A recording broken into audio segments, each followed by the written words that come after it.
Hi வணக்கம். இன்னைக்கு கருவாடு தொக்குக்கு வெங்காயம் தக்காளி கட் பண்ணி வச்சு 2 பேக்கெட் வாழை கருவாடு.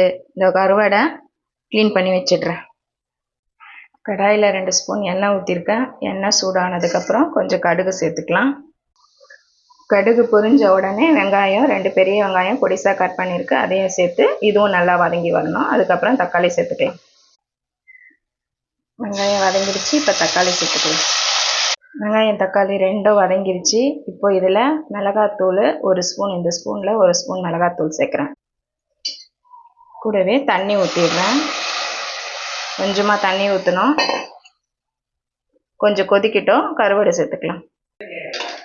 குழம்பு கொதி வந்துருச்சு. இப்போ நம்ம கருவாடை கருவாடிலே உப்பு இருக்கும், அதனால் உப்பு கொஞ்சமாக சேர்த்துக்கலாம். இது மேலேயே கருவேப்பிலை 2 சேர்த்துக்கலாம்.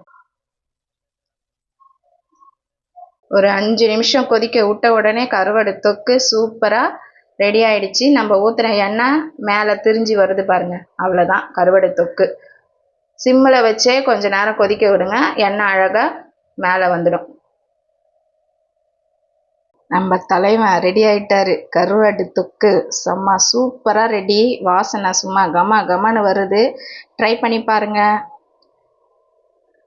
பழைய சோறும் கருவாடு தொக்கும் செம்ம காம்பினேஷன். ரசம் சாம்பார் எது வேணாலும் வச்சுக்கலாம். Okay, thank you. தேங்க்ஸ் ஃபார் வாட்சிங். பாய்.